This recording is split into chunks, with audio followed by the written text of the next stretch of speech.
very happy to meet all of you at the Thiruvananthapuram Press Club. I've just come today to begin my election campaign for the Lok Sabha elections. I would just like to make a few remarks about the significance of this election. The 18th Lok Sabha election is not an ordinary election, because I think this election will determine the future of democracy in India. If you think that I'm making an exaggerated statement that can be dispelled by the fact that at no time in earlier elections have we faced such a situation. Two chief ministers, elected chief ministers of the opposition-ruled states, are in jail today. Arvind Kejriwal of Delhi and Hemant Soren of Jharkhand. This itself shows that the ruling party and the Modi government believes that there can be a democracy without the opposition, and they are determined to crush the opposition. There are scores of other opposition leaders, including ministers in state governments, who are today either in jail or facing investigations by the central agencies like the Enforcement Directorate or the CBI or the income tax authorities. Some of the opposition parties are being attacked through their finances. Suddenly the income tax has woken up and found that these parties have been not maintaining their accounts properly, and accounts are being frozen. We are being slapped with tax notices. Last year my party had got an order to pay nearly 16 crores as tax. We contested that. We have gone to the Delhi High Court, so it is not yet implemented. So it is a struggle for the opposition parties to face this election. There is no level playing field. So this is why I said that these elections are going to be consequential for Indian democracy itself.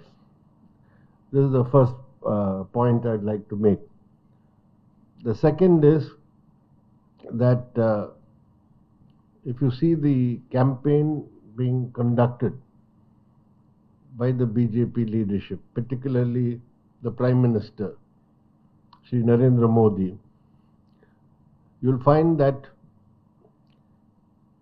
continuously he's raising issues which are nothing to do with the major policy questions and problems of the people, but continuing to harp on communal and religious issues.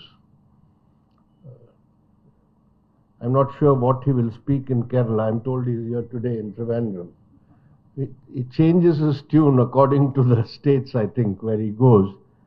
But in North India, every day he's attacking the opposition parties. What for? He says you are insulting Lord Ram.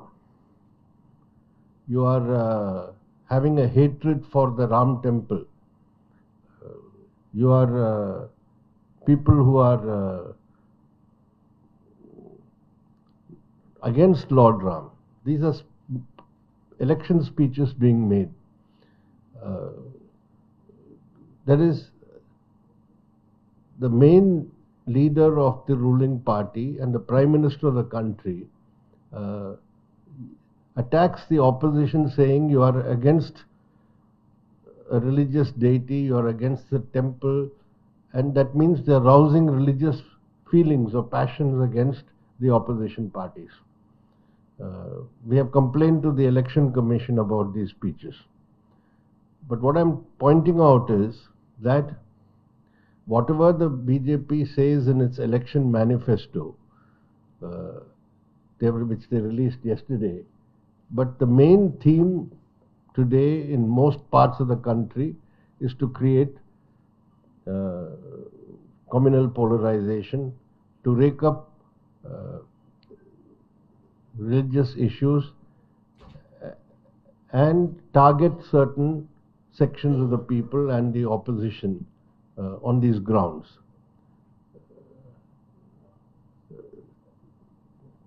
The BJP election manifesto, there is a very, I'll tell you the contradiction between what they say and what they practice. The manifesto says that they will promote production of fish in India, fish production. Pradhan Mantri Matsya Sampada Yojana. Good thing. They want to help fishermen, they want to promote fish production. But what are the speeches the Prime Minister is making? He says, why has Tejasvi Yadav, who is the leader of the RJD, eating fish now? He ate fish during the Navaratra. Navaratra, as you know, is those 9 days.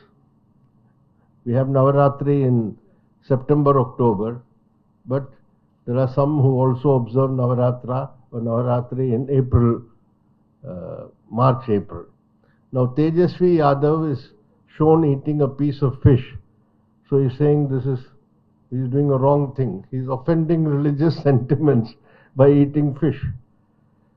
So according to Prime Minister Modi, March, April 2 weeks, September, October 2 weeks, 9 days, 9 days. So for 20 days, people should not eat fish in India. Can Malayalis accept this? See? On the other hand, he says, I'm going to promote fish production. Matsya Sampada Yojana is being propagated. So what I'm saying is there's a vast gulf in what they say, what they project in their manifesto, and what exactly they preach and practice. So the communal agenda is very much there in this election also. And therefore, democracy, secularism, and the third aspect is federalism. You know that very well in Kerala. Now you have governors behaving like viceroys. You have legislations passed by the state legislature which are not approved by the governor. You have resources which the state should get being deprived by the center. And every aspect of states' rights under the federal system is getting undermined. So they have promised one nation, one election in the manifesto. That is, from panchayat elections to the parliament election, there will be only one election. So what they don't say is there can be only one election and one leader in this country. That is, the states, the diversity of our states, the multiplicity of political parties in this country, all that has to be steamrollered through this one nation, one election, and also the authoritarian, centralized, unitary model